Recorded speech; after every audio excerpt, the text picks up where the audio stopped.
Wait, what is this? Hey everybody, and welcome to a Wednesday night hangout on air. This is the show and tell. This is where you get to show us your projects. What are you working on? What are you hacking, building, making, cosplaying, crafting, electronicsing, soldering, 3D printing? We'd love to see it. Please come by and show it off. We have a whole bunch of people coming in.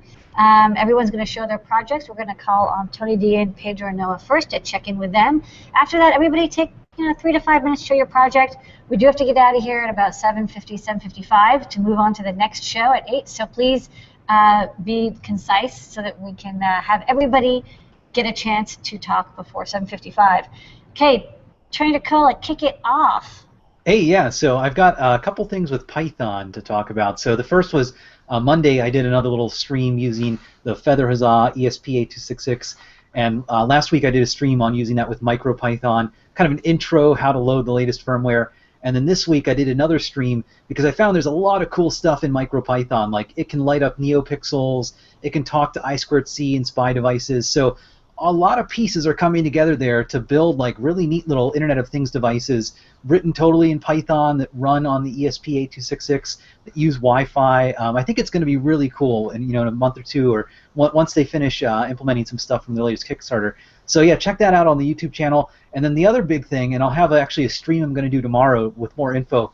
But we used to have this old Raspberry Pi repository with Python code for lots of different little sensors, like color sensor, humidity sensor, stuff like that. And it was pretty much like one GitHub repository with all the code inside of it.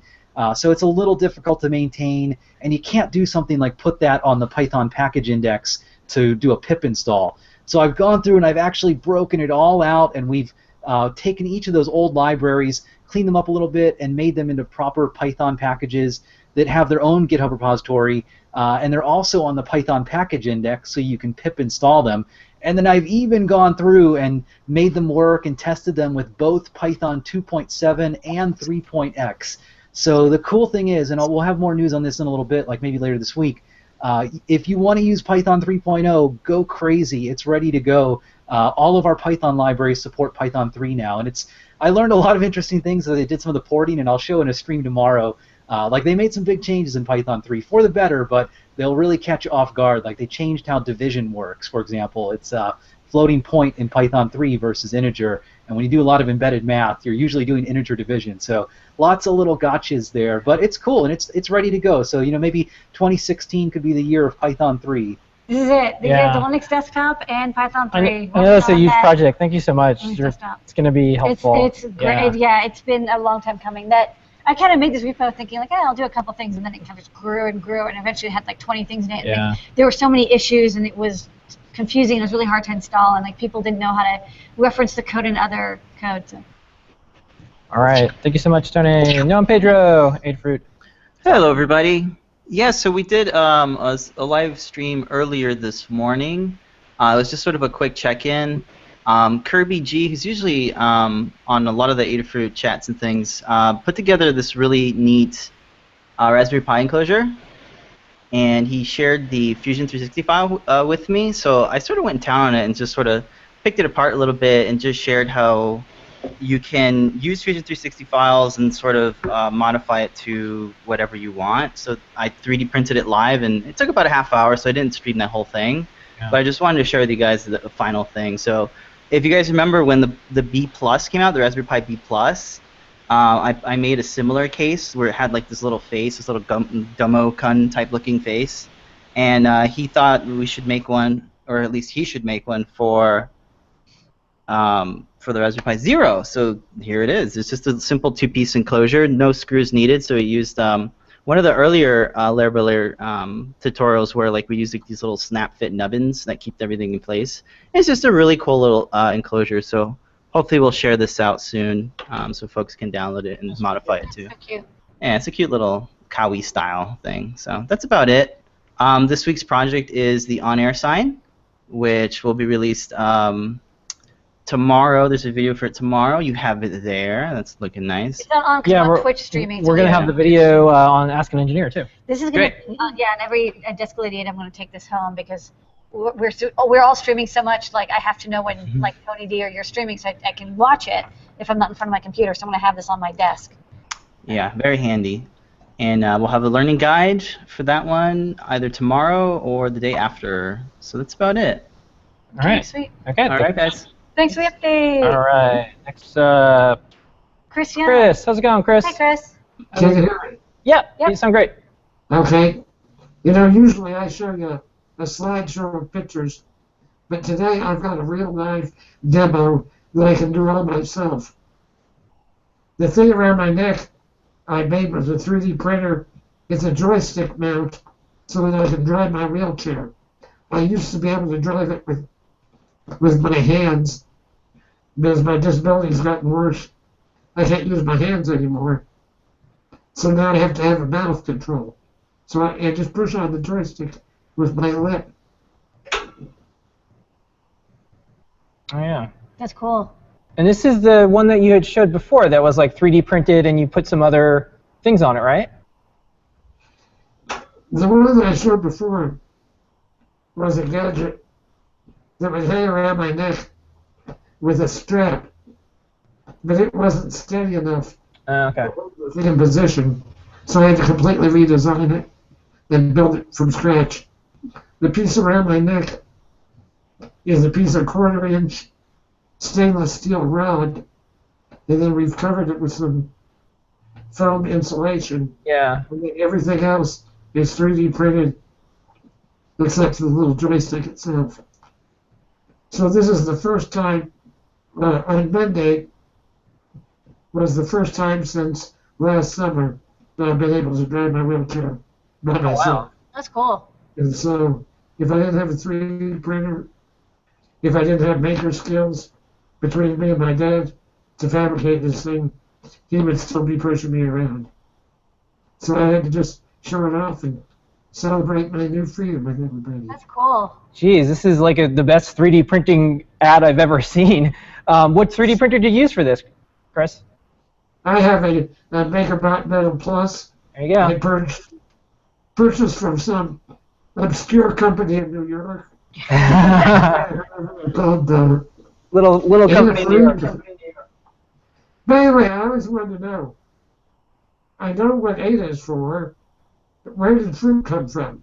Lenita, where does the fruit come The from? fruit was, it's a little obscure, but when I was on IRC, people would get other people's attention by putting their handle, and then fruit, I don't know why, but it would be like, if Phil was on there, it'd be like, hey, Phil Fruit, like, I have a thing I want to talk to you about. It was just like this weird thing that happened in the IRC channel. And so when I started Adafruit, people used to call me Adafruit. And so I was like, oh, that was the name I picked. So it's all of IRC's fault. It's actually IRC. Okay. Well, sometimes tell us where you came up with the logo as well. Where did the flower come from? Phil came up with that. She told me to make her a logo. Okay.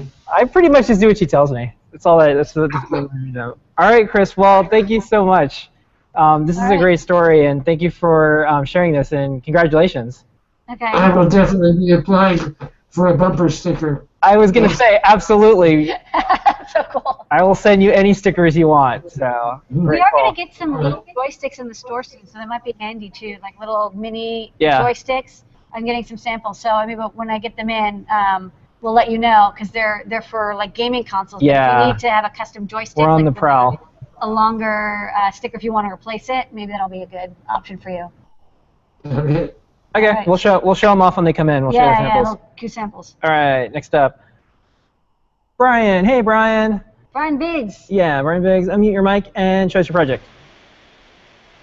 All right, can you hear me okay? Yeah, you sound everything's great. Okay, great.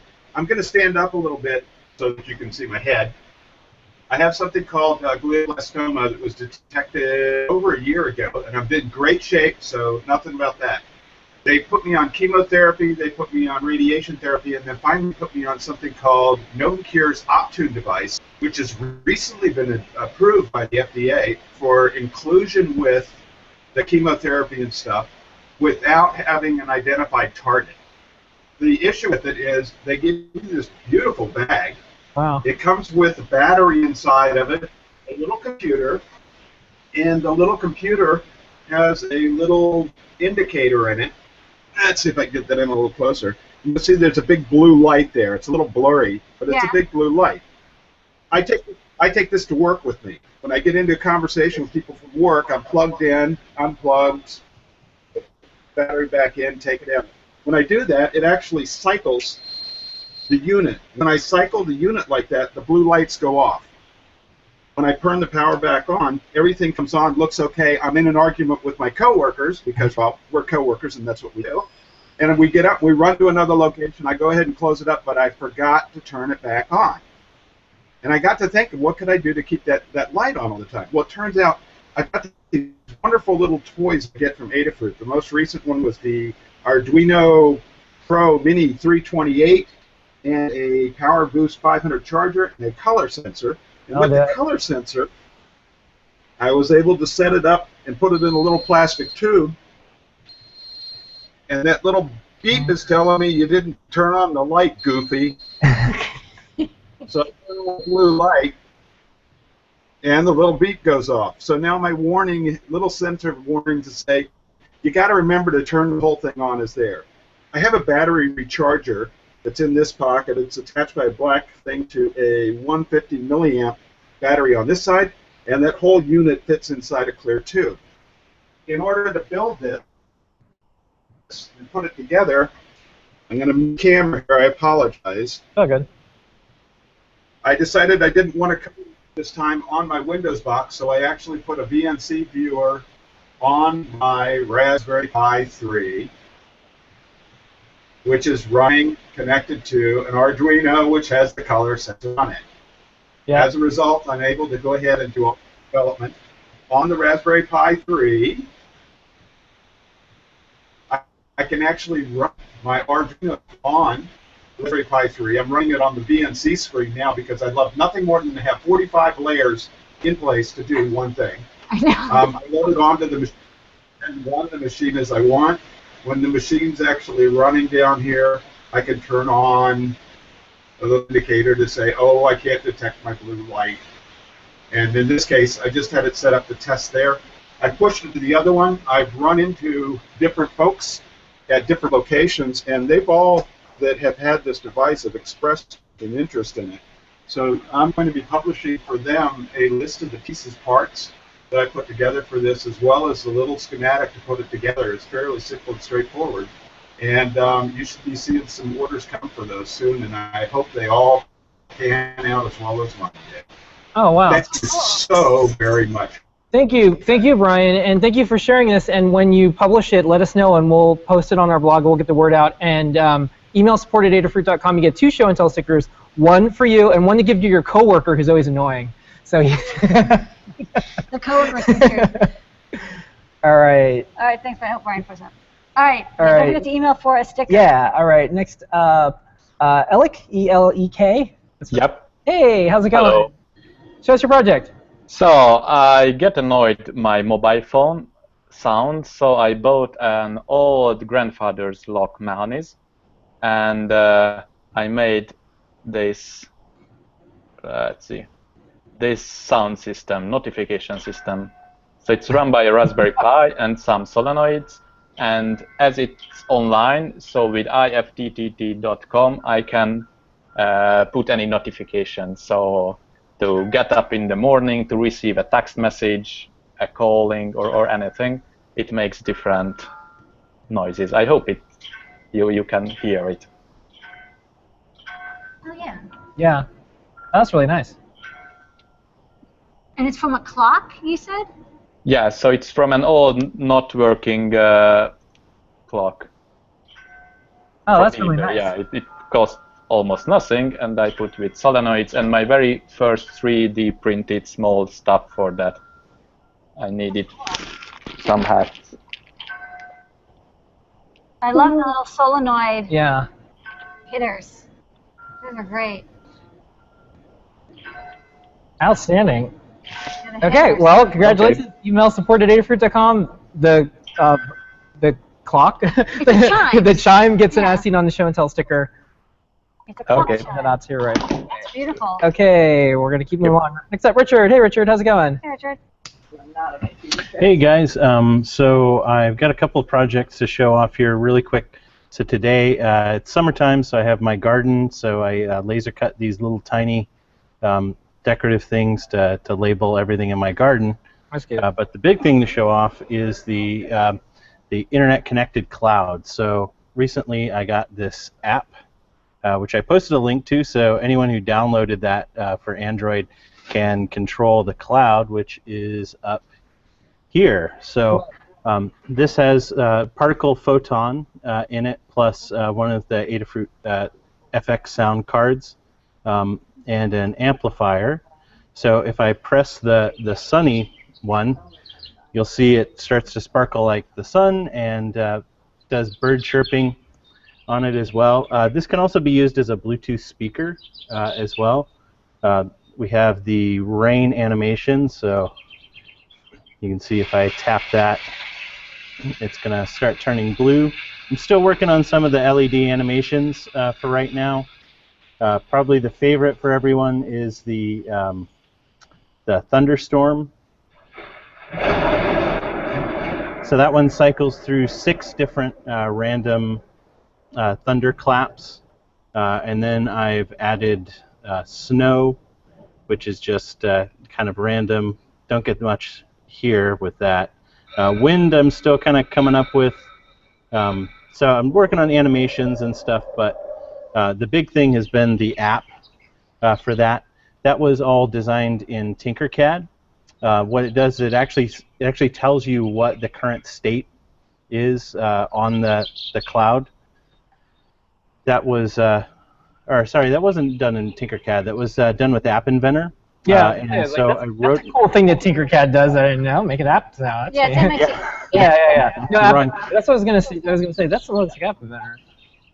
Okay. Yeah, so I figured out a really cool way of being able to control a particle device using the the App Inventor, and wrote an article that I published on the Learning Guide. I didn't get the whole pulling the data from the chip at that time, so that isn't up there yet. I do need to add it to that, but that's based off of just the basic turn LED on and off with there, but hopefully that'll help people who want to do an interface for any particle device. Okay. Well, of course, email us. You get a As Seen on the Show and Tell sticker, supported@adafruit.com.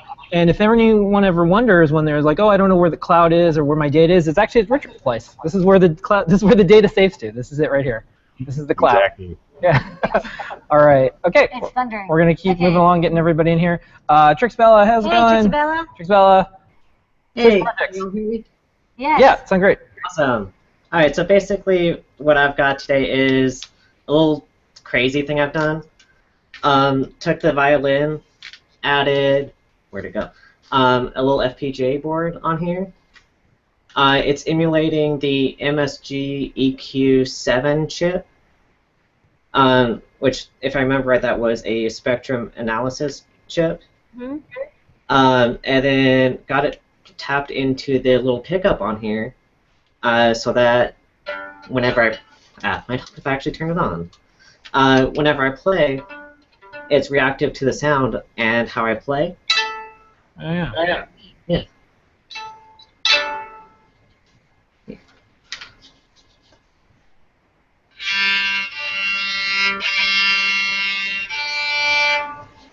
Yeah, so it's a lot better in the dark when the lights are off. No, you can definitely see it sparkling along the side. Yeah. Awesome. Is this the first like Cyberpunk violin? Like, is this possible? There have been a few renditions before that are built into the violin, but not as add-ons. This is the first one on the show, but is this a new genre like Yeah. Cyberpunk? I hope so. I think it is. Someone Chris said it's a color organ. Yeah, yeah. All right. Well, thank you so much, Trixie. That was an awesome project. Thank you. Email support@adafruit.com, and you and or the cyber violin gets asked in on. I love instruments that have FPGAs in them. That's yeah.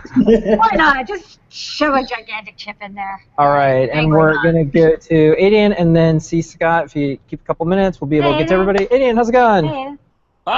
Hi. So today I just have a small project. I made a video and posted it up on Thingiverse a few days ago.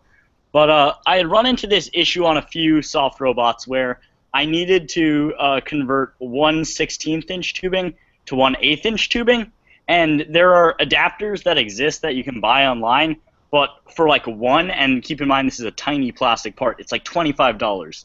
So I thought, I could probably just 3D print these, and so I did. I made a tiny 16" to 16" adapter, the 1/8" tubing to 16" adapter that I was talking about. So this is the part I really needed. And while I was at it, I also made an 1/8" to 1/8", a 1/8" to 4", and a 4" to 4".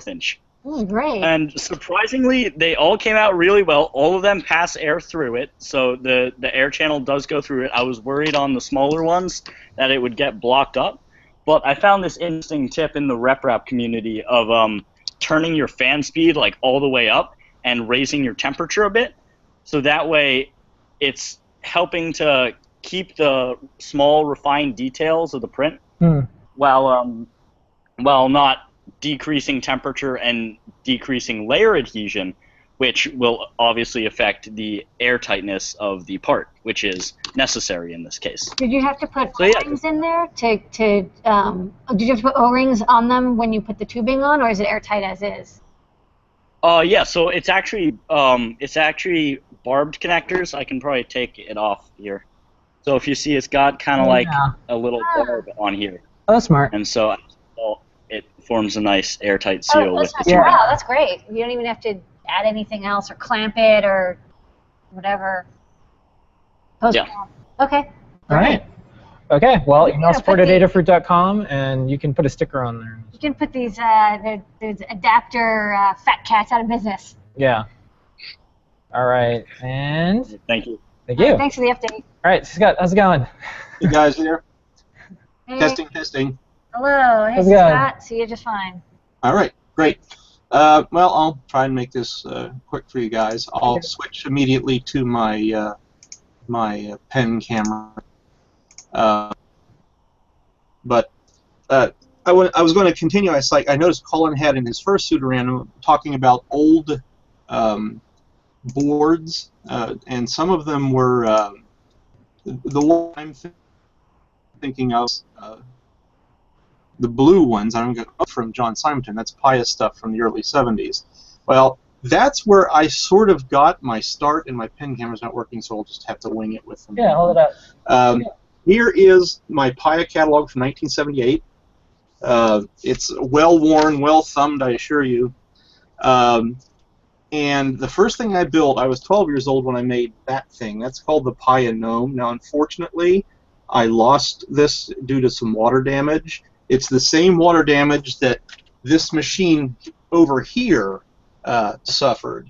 And I think I sent you a link, but I can make a blog of it if you want. That shows where I did the restoration of this machine, but back then I was still hand taping boards. I had to replace the bus bars in the back with circuit boards, and I had to replace some of the circuit boards themselves. And this is half the machine. This is the analog head end. This is the tone generators and filters and whatnot. But it has some nice stuff. This is like an 8-bit DAC. It's built out of it's transistors and resistors. But it would connect to a computer, and I'll show you the computer next week. And it had like a 4-channel analog switch that lets you get out 4 control voltages and triggers and glide and other control information. And then the rest of it is just synthesizer, voicing, oscillators, amplifiers, a mixer, and what have you. But a few notes of interest. I'll show you. Here's the old keyboard from the computer that was in the keyboard part of this that I'll show you next week. Wow. This is a capacitive touch entry system, so it's not exactly a new thing. Oh, look at the and it's made out of just a bunch of, these are 4001s. These are just a bunch of NOR gates. And they would just the inputs would float, and of course when you hit the pad, you would change the capacitive nature of that pin, and it would flip its state, and that's how it would just, using these strings of resistors, it would encode a digital value for the 24 keys you see here. Anyway, this one started to fail on me because oxidizing is sort of the enemy of capacitance, and it started to oxidize under this protective layer.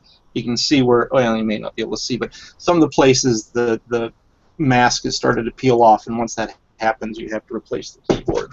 But in the olden days, you didn't download via flash. You programmed the computer by taking this listing and typing it in by hand. And of course, the opcodes are this list of numbers here, and going down the page. Unfortunately, if you really had the tools in 1978, you could enter the mnemonic instructions and assemble it on your Apple II or whatever you had. But this is sort of where I used the term last week, I got better. Well, building this thing, it took me 4 months to make this thing. It was starting in February 1980 to like June, May. I would have to say, my friend John, who ran Paya for years, and we lost him to cancer some years ago, but if there's somebody I have to look to that's outside of family or that got people I worked with early on, it would have to be John, who was not afraid to mention his stuff was, cost effective. That is, cheap. But he got a lot of people on the road that I'm still walking. And that's it for today. Okay. All right. Great story. Thank you so much, C. Scott. Wow, That's a good one. This is an epic show and tell. Thank you so much, everyone, for showing and sharing your projects. A great look at things in the past. A lot of people modifying electronics and using 3D printers to make technology do all the things they want to do. Thank you, Tony. Thank you, Richard Zangno and Pedro. Thank you, Alec. Thank you, C. Scott. Chris. Thank you, Chris. Brian. Thank you, Brian. And thank you, Aiden. I like C. Scott's thing. Did you see it says I ordered from Mauser, but I got no mice? It had the little cat. It was cute. Okay, we're here every single week on Show and Tell, 7:30 p.m. Eastern Time. Ask an Engineer starts in 1 minute. All right, thanks, everybody. All right, thank you, everybody. Bye-bye.